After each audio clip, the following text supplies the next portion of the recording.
કેમ છો વિદ્યાર્થી મિત્રો? આગળના લેક્ચરમાં આપણે હાઇઝનબર્ગના અનિશ્ચિતતાના સિદ્ધાંતના આધારિત અમુક એક્ઝામ્પલ જોયા.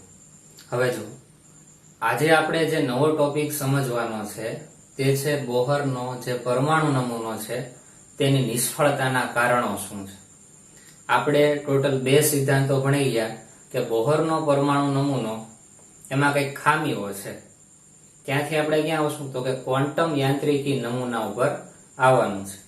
પણ ક્વોન્ટમ યાંત્રિકી નમૂનો સમજતા પહેલા આપણે ડ બ્રોગલીનો સિદ્ધાંત સમજ્યા અને હાઇઝનબર્ગનો અનિશ્ચિતતાનો સિદ્ધાંત સમજ્યા.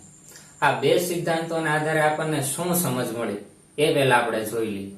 તો ડ બ્રોગલીએ શું કીધું તો કે જેનું આપણે પ્રકાશ આપણે કહીએ છીએ અથવા તો વિકિરણ એ કણ અને તરંગ એમ 2 પ્રકારની પ્રકૃતિ ધરાવતા હોય તો દ્રવ્ય પણ, અહીંયા દ્રવ્ય એટલે શું લેવાના, અતિ સૂક્ષ્મ કણ પણ શું ધરાવતા હોય, તરંગ પ્રકૃતિ ધરાવતા હશે. એમાં આપણે ઇલેક્ટ્રોનની વાત કરી હતી કે ઇલેક્ટ્રોન છે સૂક્ષ્મ કણ છે, એ કઈક દળ ધરાવે છે, એ પણ કઈક તરંગ પ્રકૃતિ ધરાવતો હશે. ઇલેક્ટ્રોન કણ તો છે જ પણ સાથે સાથે તેની કઈક તરંગ પ્રકૃતિ પણ જોવા મળે. તો આ વાત હતી ડ બ્રોગલીના સિદ્ધાંતની. બીજી આપણે વાત કરી હાઇઝનબર્ગનો અનિશ્ચિતતાનો સિદ્ધાંત. તો હાઇઝનબર્ગે કંઈક એવું કીધું કે કોઈ ચોક્કસ સમયે કોઈ પણ ગતિ કરતો કણ તેનું વેગમાન અને સ્થાન બંને એક સાથે કોઈ દિવસ માપી શકાતા નથી. જો માપવાનો પ્રયત્ન કરવામાં આવે તો જો સ્થાન તમે ચોક્કસ માપો એટલે કે 100% એક્યુરેટ જો સ્થાન માપો તો તેના વેગમાનમાં કંઈક અનિશ્ચિતતા જોવા મળે, એટલે વેગમાન છે એ ચોક્કસ મૂલ્ય મળે નહીં. એવી જ રીતે જો વેગમાનને ચોક્કસપણે માપવાનો પ્રયત્ન કરશું તો તેની સ્થાનમાં અનિશ્ચિતતા જોવા મળશે. બરોબર, આ 2 સિદ્ધાંતો આપણે ભણી ગયા. હવે આ 2 સિદ્ધાંતોના આધારે આપણે જોશું કે બોહરનો પરમાણુ નમૂનો છે નિષ્ફળ જવાના કારણો શું. તો આપણે લખીએ પોઈન્ટ, બોહરના પરમાણુ નમૂનાની નિષ્ફળતા ના કારણો. બરોબર, બોહરનો પરમાણુ નમૂનો નિષ્ફળ નીવડ્યો એના કારણો કયા કયા છે? તો પહેલું કારણ એ મહત્વનું કારણ છે. જો પહેલું કારણ કંઈક એવું કે છે, બોહરે જે ઇલેક્ટ્રોન છે તેને માત્ર કણ પ્રકૃતિ જ સમજાવી, તેની તરંગ પ્રકૃતિ વિશે બોહર કાંઈ માહિતી આપતો નથી. જ્યારે ડ બ્રોગલીએ શું કીધું તો કે ઇલેક્ટ્રોન થી તરંગ પણ હોય, ઇલેક્ટ્રોન થી કેવા સ્વરૂપે હોય તો કે તરંગ પ્રકૃતિ પણ ધરાવતો હશે. પણ બોહરે જ્યારે તેનો પરમાણુ મોડેલ રજૂ કર્યો ત્યારે તેણે ઇલેક્ટ્રોનને માત્ર કણ પ્રકૃતિથી જ સાબિત કર્યો છે.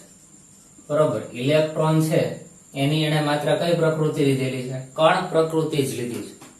તરંગ પ્રકૃતિ વિશે કઈ એણે માહિતી આપી નથી. બરોબર, જ્યારે ઇલેક્ટ્રોન થી તરંગ સ્વરૂપે પણ હોય. આ વાત તો ક્લિયર થઈ. એનો અર્થ એમ કે આ એક પોઈન્ટ એવો છે કે જે બોહરના પરમાણુ નમૂનાને કેવો ગણાવે છે? નિષ્ફળ ગણાવે છે. બીજું આપણે જોવા જઈએ, જો બોહરે બીજું શું કીધું હતું, બોહરે આપણને ખ્યાલ છે, જો આ રીતે કોઈ એક પરમાણુ હોય, બરોબર, એની ફરતે ઇલેક્ટ્રોન ફરતો હોય તો કેન્દ્રથી ઇલેક્ટ્રોન વચ્ચેનું ચોક્કસ અંતર માપ્યું. બરોબર, બીજું શું માપ્યું હતું તો કે આ ઇલેક્ટ્રોનની ઉર્જા શું છે તે પણ એણે મેળવી હતી. બરોબર, બીજું શું તો કે ત્રિજ્યા એટલે શું એ પણ એણે મેળવી. એનો અર્થ એમ કે બોહરે એવું કીધું કે પરમાણુના કેન્દ્રની ફરતે ઇલેક્ટ્રોન ફરે છે અને કંઈક એનો ચોક્કસ સ્થાન પણ હોય અને કંઈક એનો વેગ પણ હશે. 2 બાબત એને જણાવી દીધી. તો પાછા કોણ આવે છે? હાઇઝનબર્ગ આવે છે. તો શું કે આ ભાઈ શક્ય નથી કે તમે એનું સ્થાન જણાવી દો છો. બરોબર, કેન્દ્રથી ઇલેક્ટ્રોનનું સ્થાન r અંતરે હોય તો ત્રિજ્યા તમે મેળવીને ઇલેક્ટ્રોનનું તમે શું મેળવી શકો? સ્થાન મેળવી શકો. અને બીજું શું તો કે ઇલેક્ટ્રોનનો આપણે વેગ મેળવીએ છીએ. ઇલેક્ટ્રોનનો આપણે શું મેળવી શકીએ? વેગ માટેનું સૂત્ર છે. જો બોહરે જે સૂત્રો આપ્યા એક તો એની ત્રિજ્યા માટેનું સૂત્ર આપ્યું છે અને બીજું વેગ માટેનું સૂત્ર પણ આપ્યું છે. એના આધારે આપણે એમ કહી શકીએ કે બોહરનો જે પરમાણુ મોડેલ છે તેમાં ઇલેક્ટ્રોનના સ્થાન વિશેની અને વેગ એ બંને વિશેની આ સૂત્રની મદદથી ચોક્કસ માહિતી મળી જાય. તો પાછા કોણ આવે? હાઇઝનબર્ગ આવે. હાઇઝનબર્ગ એમ કે ભાઈ આ વાત તો શક્ય નથી, તમે સ્થાની માપી લ્યો છો અને વેગય માપી લ્યો છો, બંને કોઈ દિવસ એક સાથે માપી શકાય નહીં. બરોબર, ગમે તે એકમાં શું આવશે? ત્રુટી જોવા મળશે. તો આ વાતથી બીજા પોઈન્ટની કે બોહરે જ્યારે પરમાણુ મોડેલ રજૂ કર્યો ત્યારે કેન્દ્રની ફરતે જે કક્ષામાં ઇલેક્ટ્રોન ફરે છે તેના સ્થાન અને વેગની પણ એક્ઝેક્ટ માહિતી આપી દીધી. તો હાઇઝનબર્ગ એમ કે છે કે આ જે માહિતી આપી એ 100% સાચી નથી, કારણ કે કોઈ પણ ગતિશીલ કણ તેના સ્થાન અને તેના વેગ અથવા તો વેગમાન બંને એક સાથે કોઈ દિવસ માપી શકાય નહીં. બરોબર, આ મુખ્ય બે બાબતો એવી છે કે જે બોહરના પરમાણુ નમૂનાને કેવી બનાવી દેશે? નિષ્ફળ બનાવી દે છે. બરોબર, બીજું એમ પણ છે કે બોહરનો પરમાણુ નમૂનો તો માત્ર હાઇડ્રોજન પરમાણુ માટે જ લાગુ પડે છે. બરોબર, કોના માટે લાગુ પડે? હાઇડ્રોજન પરમાણુ માટે અને તેના જેવા અન્ય સ્પીસીઝ માટે, એટલે કે જેની પાસે એક ઇલેક્ટ્રોન હોય તેવા ઘટકો માટે લાગુ પડે. તો હાઇડ્રોજન માટે લાગુ પડતો હતો હિલિયમ+1, લિથિયમ+2, બેરિલિયમ+3. આટલા પરમાણુ અને આયનો માટે બોહરનો પરમાણુ મોડેલ લાગુ પડે છે. તો આપણી પાસે તો 118 તત્વો છે. બરોબર, આવર્ત કોષ્ટકમાં કેટલા છે? 118 જેટલા તત્વો છે. તો બીજા બધા તત્વો માટે શું? તો તેના વિશે પણ બોહર કઈ માહિતી આપતા નથી. તો આમ આ 3 પોઈન્ટના આધારે આપણે કહી શકાય કે બોહરનો પરમાણુ નમૂનો છે એ કેવો નીવડ્યો છે? નિષ્ફળ નીવડ્યો છે. બરાબર, હવે જે આપણે અભ્યાસ કરશું એ કયો આવશે? ક્વોન્ટમ યાંત્રિકી નમૂનો. પણ તેની પહેલા આપણે જે આગળના બે સિદ્ધાંત ભણી ગયા છે, કયા કયા? તો કે દ બ્રોગલી સિદ્ધાંત, એની ઉપરથી આપણે કંઈક સૂત્ર મેળવ્યું હતું કે લેમ્ડા ઇઝ ઇક્વલ ટુ શું થાય? h/p. જ્યાં p ઇઝ ઇક્વલ ટુ આપણે શું લખતા હતા? વેગમાન શું થાય? m * v. એક આ સૂત્ર આપણે જોયું હતું, આ દ બ્રોગલીના સિદ્ધાંતના આધારે મેળવ્યું હતું. બીજું આપણે હાઇઝનબર્ગના અનિશ્ચિતતાના સિદ્ધાંતના આધારે કંઈક આ પ્રકારનું સૂત્ર મેળવ્યું, h/4. જ્યાં વેગમાન ΔP બરાબર શું લખી શકાય? Δx * m * Δv greater than equal to h/4π. આ સૂત્રોની મદદથી અમુક એક્ઝામ્પલ હજી આપણે સોલ્વ કરશું, જેના કારણે વધારે ને વધારે ક્વેશ્ચન સોલ્વ થશે તો તમને વધારે ક્લિયર થશે. બરોબર, હવે આપણે થોડાક એક્ઝામ્પલ જોઈએ. જો શું આપેલું છે? 10 મીટર પ્રતિ સેકન્ડ જેટલી શું ગતિ ધરાવતા તેમજ 66 ગ્રામ વજન ધરાવતા ટેનિસ બોલની દ બ્રોગલી તરંગ લંબાઈ કેટલી થશે? એટલે તરંગ લંબાઈ પૂછેલી છે લેમ્ડા, અને આ 4 ઓપ્શન આપી દીધેલા છે. પહેલા આપણે જોઈએ રકમમાં શું શું આપેલું છે. 10 મીટર પ્રતિ સેકન્ડ ગતિ ધરાવતો ટેનિસનો દડો છે, એનો અર્થ એવો છે એનો વેગ આપી દીધો છે v, કેટલો છે? 10 મીટર પ્રતિ સેકન્ડ. પછી એનું વજન આપી દીધું છે, એટલે કે m પણ આપી દીધો છે 66 ગ્રામ. એક કામ કરી અને કિલોગ્રામમાં ફેરવી નાખીએ તો શું થાય? 66 ગુણ્યા 10⁻³ કિલોગ્રામ. બરોબર, ટેનિસ બોલની દ બ્રોગલી તરંગ લંબાઈ મેળવવાની છે. મેળવી લઈએ. જો તરંગ લંબાઈ લેમ્ડા ઇઝ ઇક્વલ ટુ શું લખાય? h/mv લખાય ને રીત. અહીંયા p લખો અથવા mv લખો. હવે જો h ની વેલ્યુ પણ આપણી પાસે છે, m ની વેલ્યુ પણ છે, v ની વેલ્યુ પણ છે. મૂકી દઈએ. 6.626 ગુણ્યા 10⁻34 જૂલ ઇન્ટુ સેકન્ડ. છેદમાં આવશે m, એટલે કે ટેનિસના આ જે બોલ છે એનું વજન 66 ગુણ્યા 10⁻³ કિલોગ્રામ ઇન્ટુ v એટલે વેગ. વેગ કેટલો આપ્યો છે? 10 મીટર. છેદમાં સેકન્ડ છે એટલે ઉપર લખી નાખો એટલે સેકન્ડ ઇન્વર્સ થવાનું. આનું સાદુરૂપ આપો, જો શું થાય? આનું સાદુરૂપ આપી દઈએ, શું આન્સર આવે? જો 6.626. બરોબર, અહીંયા તમને સાદુરૂપ મળી જશે. જો અહીંયા 6.6 લખીશ એટલે અંશ અને છેદ બંને ઉડી જશે. અહીંયા મારે 6.6 લખવા હોય તો શું કરવું પડે? જો આને આપણે 6.6 લખવા હોય, અહીંયા પોઈન્ટ હોય ને ત્યાં 66.0 અથવા કાંઈ નથી તો અહીંયા પોઈન્ટ હોય અને ડાબી બાજુ લઈ જાઓ એટલે થાય 6.6 ગુણ્યા 10⁻²² કિલોગ્રામ. બરોબર, તો એક કામ કરો, અહીંયા લખી નાખું 6.6 ગુણ્યા 10⁻² કિલોગ્રામ. તો આ 6.6 છે અંશમાં 26 ને હું ધ્યાનમાં નથી લેતો, પોઈન્ટ પછીના એક આંકડાને ધ્યાનમાં લઉં તો આ બે ઉડી જશે. તો હવે શું કરવાનું રહ્યું? ઘાતને સેટ કરવાની રીત. તો જો 10⁻² ગુણ્યા 10⁻1 તો કેટલી થઈ જશે છેદમાં ઘાત? -2 + 1 એટલે -1 ઘાત થઈ. -1 ઘાત ઉપર જાય એટલે +1 ઘાત થાય એટલે 10⁻34 + 1 એટલે 10⁻33 ઘાત થાય. એકમ જોઈએ, જો એકમ તો મીટરમાં જવાનો છે એટલે આન્સર શું થઈ જશે? એ થશે. કઈ રીતે મીટરમાં આવે? તો હવે તમને ખ્યાલ છે, તો જૂલ બરાબર શું લખાય? Kilogram metre square second -2 into second, અને છેદમાં શું છે? Kilogram into metre into second inverse. તો સેકન્ડ તો ઉડવાની છે, કિલોગ્રામ કિલોગ્રામ એ ઉડે, છેદમાં 1 મીટર જાય, અહીંયાથી મીટર જાય, વધે શું? મીટર. તો અહીં આન્સર આવશે 10⁻³ મીટર. શું આવી ગયો? એ આન્સર આવશે. બરોબર, આ રીતે જો ઉપર અને નીચે ઉડતા હોય તો પોઈન્ટ પછીના એક આંકડાને ધ્યાનમાં લો તો કઈ વાંધો નથી. હવે તેના પછીનો એક્ઝામ્પલ જોઈએ. તો શું આપ્યું છે? પ્રોટોનનું દળ આપેલું છે 1.67 ગુણ્યા 10⁻27 કિલોગ્રામ. જો તે 10⁻³ મીટર પર સેકન્ડ વેગથી ગતિ કરતો હોય તો તેની તરંગ લંબાઈ નેનોમીટરમાં ગણવાની કીધી છે. અહીંયા 4 ઓપ્શન આપી દીધા છે. રકમમાં તમને શું આપી દીધું? દળ એટલે કે માસ એમ આપી દીધેલો છે. કેટલો છે? 1.67 ગુણ્યા 10⁻27 કિલોગ્રામ. બીજું આપેલું છે વેગ 10⁻³ તો v શું આવ્યો? 10⁻³ મીટર પ્રતિ સેકન્ડ. પ્રતિ સેકન્ડ આપણે બીજી રીતે લખવું, કઈ રીતે લખાય? ઇન્ટુ સેકન્ડ ઇનવર્સ લખાય. તો લેમ્ડા મેળવવાનો છે, તો લેમ્ડા શું થશે? તો લેમ્ડા ઇઝ ઇક્વલ ટુ શું લખશું? h/mv. h ની વેલ્યુ આપણને ખબર છે કે 6.626 ગુણ્યા 10⁻34 જૂલ ઇન્ટુ સેકન્ડ આવે. જૂલ ને ફેરવી નાખું kilogram metre square second -2 into શું હોય? સેકન્ડ, છેદમાં m ની વેલ્યુ 1.67 ગુણ્યા 10⁻27 કિલોગ્રામ ગુણ્યા v. v ની વેલ્યુ છે 10⁻³ મીટર ઇન્ટુ સેકન્ડ ઇનવર્સ. તો જો અહીંયાથી કિલોગ્રામ જશે કિલોગ્રામ, આ સેકન્ડ જશે અહીંયાથી મીટર, અહીંયાથી મીટર, 1 મીટર વધશે.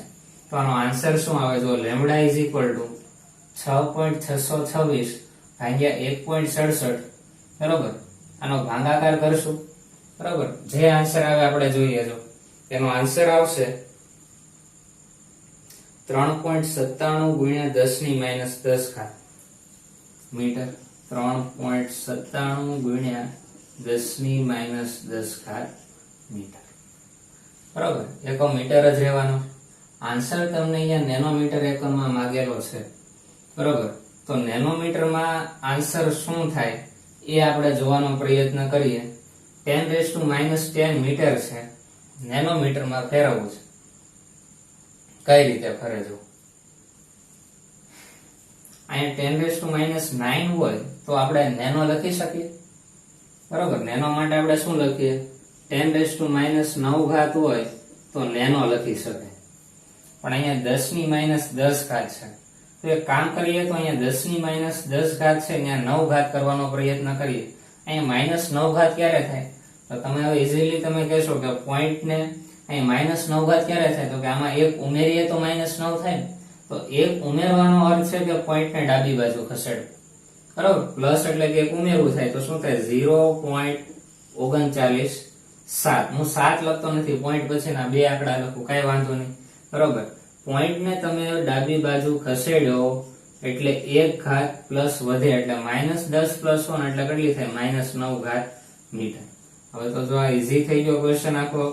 0.39 10⁻9 દેખાણા, શું મૂકી દઈએ? નેનો મીટર તો છે જ.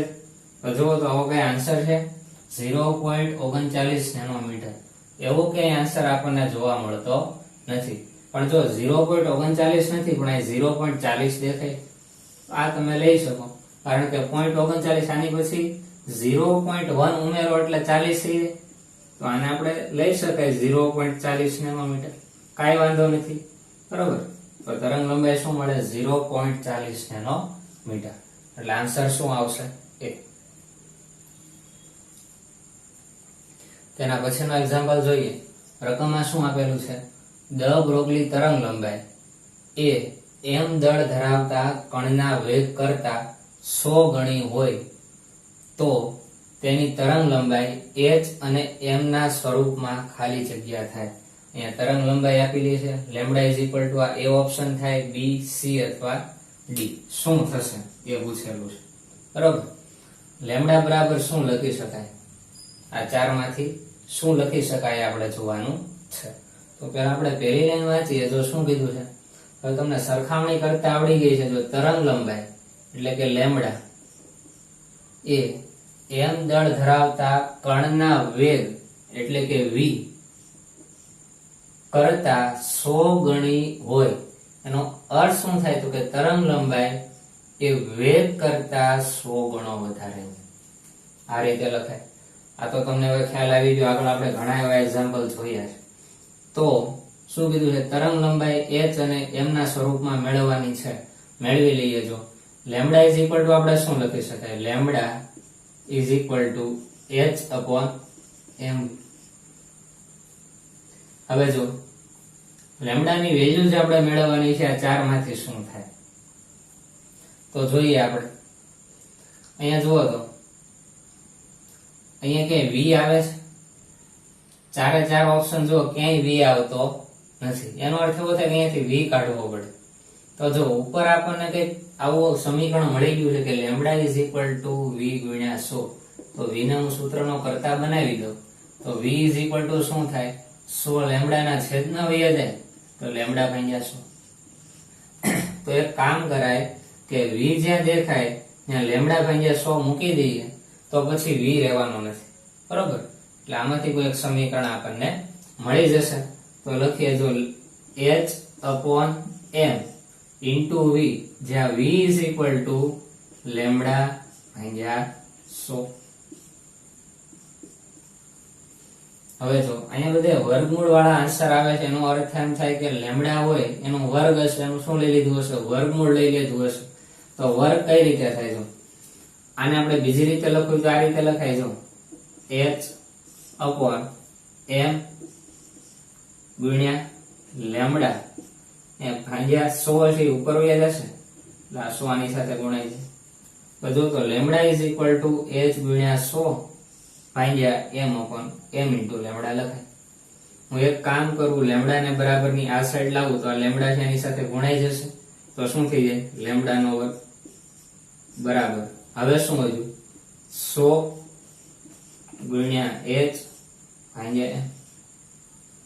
તો એક કામ કરીએ, અહીંયાથી વર્ગ કાઢશું તો આ સાઈડ શું આવી જશે, વર્ગમૂળ આવી જશે. માટે લેમ્બડા ઇઝ ઇક્વલ ટુ વર્ગમૂળમાં 100 ઇન્ટુ h ભાગ્યા m. તો 100 નું વર્ગમૂળ શું થાય ભાઈ, તો કે 10. બીજું વધે શું, under route h upon m. તો જુઓ તો આવો કે ઓપ્શન આપણને દેખાય છે. તો કે આ કયો ઓપ્શન છે, ઓપ્શન નંબર બી, 10 ગુણ્યા under route h upon m. આ શું થઈ ગયું, આન્સર. બરાબર, સાવ ઈઝી છે. તમે એકવાર જોશો ત્યાં તમને ખ્યાલ આવી જશે. તો તેના પછીનો એક્ઝામ્પલ જોઈએ. રકમમાં શું આપેલું છે, 1 મિલીગ્રામ વજનનો કણ. એટલે જો તમને m આપી દીધેલો છે વજન 1 મિલીગ્રામ વજનનો કણ 3600 કિલોમીટર પ્રતિ કલાકની ઝડપ પ્રાપ્ત કરે છે.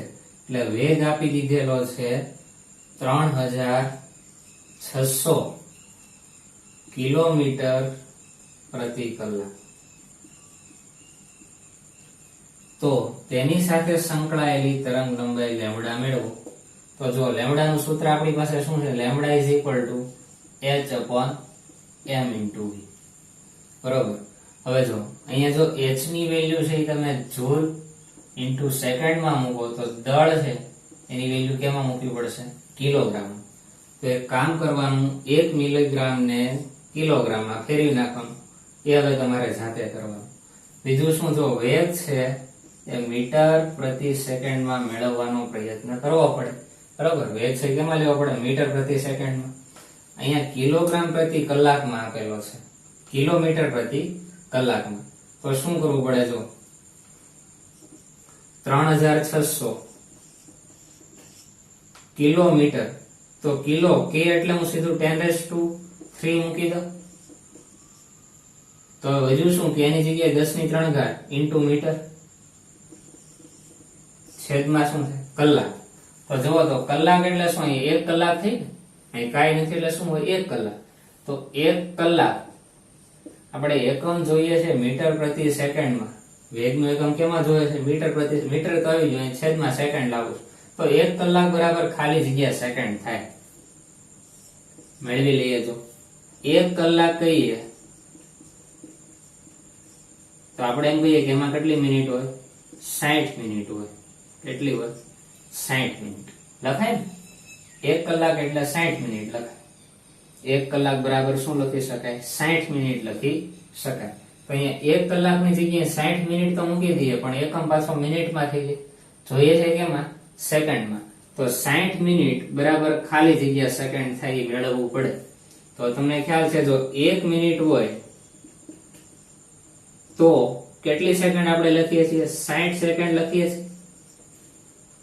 લખાય ને? 1 મિનિટમાં 60 સેકન્ડ હોય તો 60 મિનિટમાં કેટલી સેકન્ડ હોય? તો આપણે શું લખશું? 60 ગુણ્યા 60. 60 ગુણ્યા 60 તો શું થાય? છાએ 36. કેટલા ઝીરો? 2 ઝીરો મૂકી દેશું. તો 60 મિનિટમાં કેટલી સેકન્ડ હોય? 3600 સેકન્ડ હોય. તો આના છેદમાં શું આવી જશે ભાઈ? 1 કલાક બરાબર શું થાય? 3600 સેકન્ડ. સેકન્ડ અહીંયા મૂકી દો. 3600 તો ઉડી જવાના છે. તો વેગ શું મળે? 10⁻³ મીટર પ્રતિ સેકન્ડ. આ v મળી ગયું.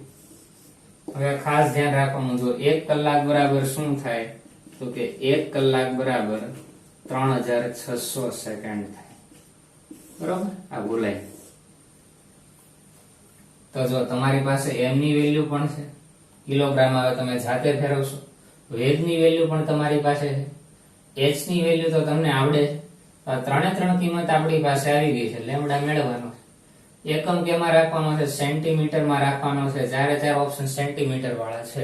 બરોબર, આમાં તમે કિંમત જાતે મૂકજો, સાદુરૂપ જાતે આપજો. એકમ છે મીટરમાં મળે તો તેને તમારે સેન્ટીમીટર એકમમાં ફેરવી નાખવાનું. તેના પછીનો ક્વેશ્ચન જોઈએ. જો રકમમાં શું આપેલું છે? 2 ગતિશીલ કણો આપેલા છે. કયા કયા છે? એક છે એ કણ છે અને બીજો છે બી. એ અને બી પૈકી એની તરંગ લંબાઈ 5 × 10⁻8 મીટર છે. તો જો રકમ આપણને શું આપી દીધું? એની તરંગ લંબાઈ. તો લેમ્ડા ઓફ એ પણ આપણે તેને બોલી શકીએ ને. આ એની તરંગ લંબાઈ છે. કેટલી છે?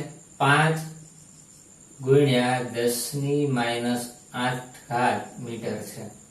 બીજું જો બી નું વેગમાન એના વેગમાન કરતા અડધું છે. શું કીધું? બી નું વેગમાન એટલે આપણે શું કહીશું? વેગમાનની સંજ્ઞા p, પણ કોનું છે? બી નું, એટલે p ઓફ b. એટલે શું થઈ ગયું? બી નું વેગમાન એના વેગમાન કરતા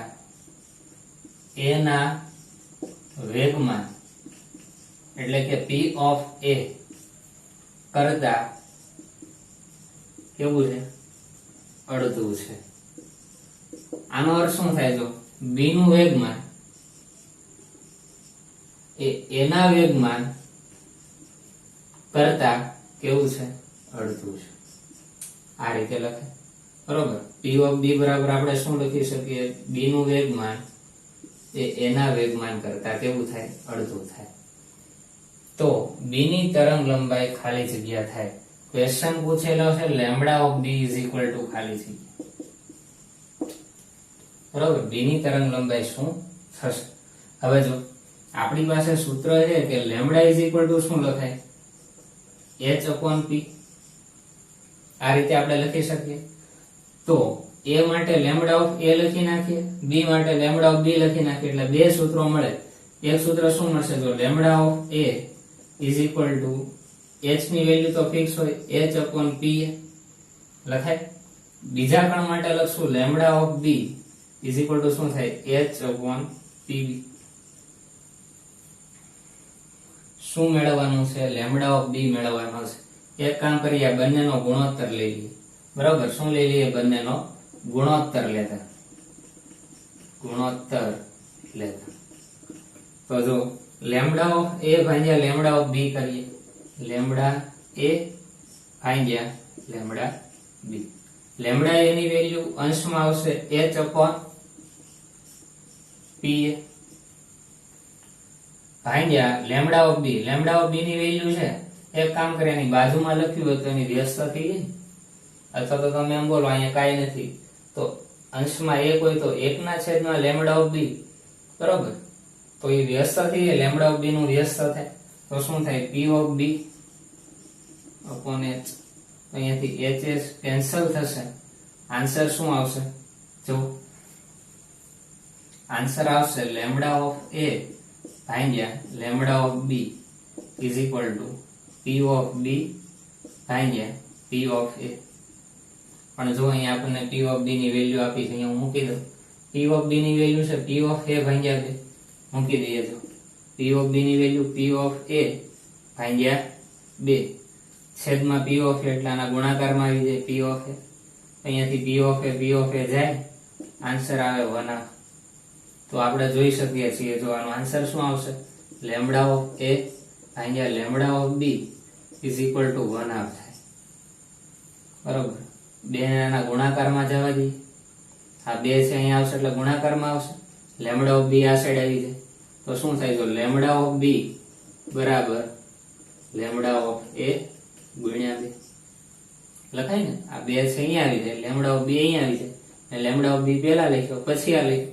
તો લેમ્બડા ઓફ a ની વેલ્યુ તો આપણને આપેલી છે. જો લેમ્બડા ઓફ a બરાબર શું છે? 5 × 10⁻8 મીટર. 5 × 10⁻8 મીટર ગુણ્યા 2. 5 × 2 એટલે શું થાય? 10 × 10⁻8 મીટર. હવે જો આની ઉપર કાંઈ ઘાત નથી એટલે કેટલી ઘાત હોય? 1 ઘાત હોય. 10⁻1 ઘાત ગુણ્યા 10⁻8 ઘાત એટલે કેટલી થઈ જાય? 10⁻7 મીટર. આ શું મળી ગયું? b કણની તરંગ લંબાઈ મળી. તો જો તો કયો ઓપ્શન સાચો છે? આપણે કહીશું કે ઓપ્શન નંબર b સાચો છે. બરાબર, કેટલી ઘાત આવશે? 10⁻7 આવશે. એક વાર સારી રીતે જોઈ લો. તેના પછીનો ક્વેશ્ચન જોઈએ.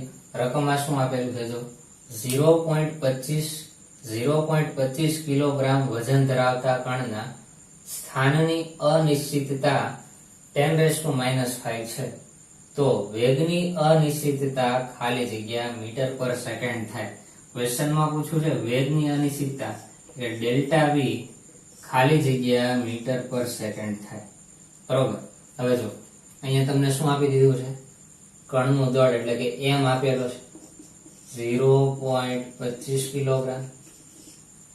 સ્થાનની અનિશ્ચિતતા એટલે કે ડેલ્ટા x પણ આપેલો છે 10⁻⁵. તો ડેલ્ટા v મેળવવાનો છે. હાઇઝનબર્ગનું અનિશ્ચિતતાનું સિદ્ધાંતનું એક સૂત્ર આ રીતે પણ છે કે ડેલ્ટા x ઇન્ટુ આપણે આ રીતે લખીએ છીએ delta p is equal two h/4π. પણ ડેલ્ટા p બરાબર શું લખાય? તો કે m into delta v is equal two h/4π. તો હવે જો ડેલ્ટા v આપણે જોઈએ છે તો ડેલ્ટા v ને સૂત્રનો કરતા બનાવો તો આ બે છે આના છેદમાં આવી જશે, માટે delta v is equal two h/4π. Delta x ના ગુણાકારમાં આવશે ગુણ્યા આ બધી વેલ્યુ આપણે મૂકી દઈએ 6.626 ગુણ્યા 10⁻34 જૂલ ઇન્ટુ સેકન્ડ છેદમાં 4 પાઈ ની વેલ્યુ 3.14 ડેલ્ટા એક્સ ની વેલ્યુ આપણને આપેલી છે 10⁻⁵ બરોબર, અને એમ ની વેલ્યુ શું છે? દળ કેટલું આપેલું છે? 0.25 કિલો. બધી વેલ્યુ મેં તમને અહીંયા મૂકી દીધી છે. હવે તમારે શું કરવાનું છે? સાદું રૂપ આપવાનું છે અને 4 માંથી કયો ઓપ્શન સાચો છે એ કહેવાનો છે. પણ ખાસ ધ્યાન રાખજો, આન્સર મીટર પર સેકન્ડમાં લાવવાનો છે, બરોબર? એ ભૂલાય નહીં. તો એટલું જાતે તમારે કરવાનું. નવો ક્વેશ્ચન જોઈએ. રકમ શું આપી છે જો?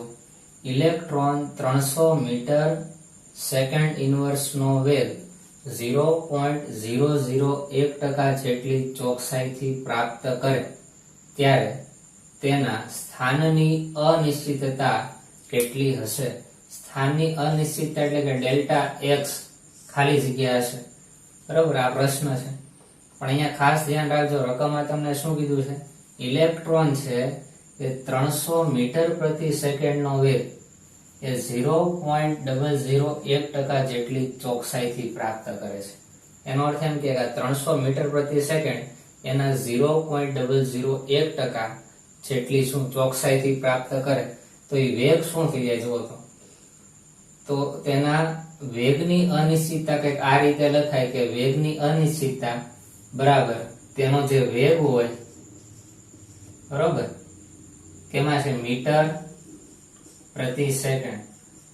એમાં જે અનિશ્ચિતતા જોવા મળે છે કેટલા ટકા છે? 0.001 ટકા હોય એટલે આપણે ભાગ્યા કેટલા કરશું? 100 કરવા પડે. તો જો તો ડેલ્ટા વી શું મળશે? અહીંયા 2 0 જશે, અહીંયાથી 2 0 જાય તો ડેલ્ટા વી ની વેલ્યુ શું આવે? તો કે 3 ગુણ્યા 0.001 એટલે કે 1 2 અને 3 પોઈન્ટ. 3 પોઈન્ટ જમણી બાજુ ખસે એટલે 10⁻³ થાય.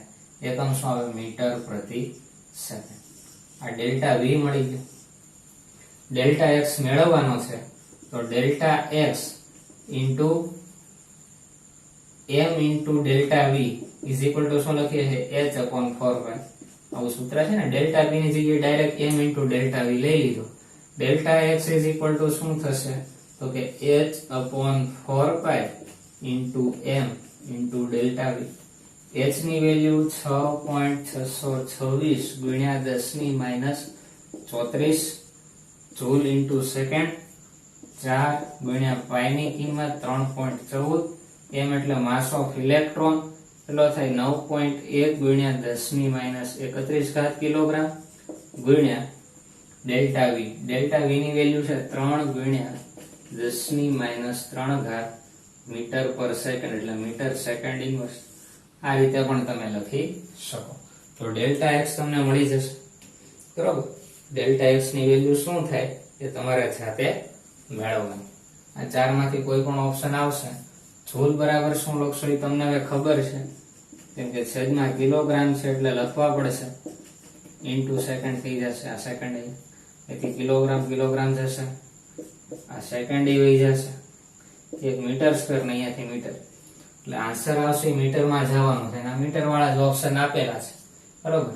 એટલે ખાલી અહીં તમારે ભાગાકાર અને ઘાતમાં જે પ્લસ માઇનસ થતું એ કરવાનું છે. અને આ 4 ઓપ્શન છે જે આવે તમારે ઠીક કરવાનું.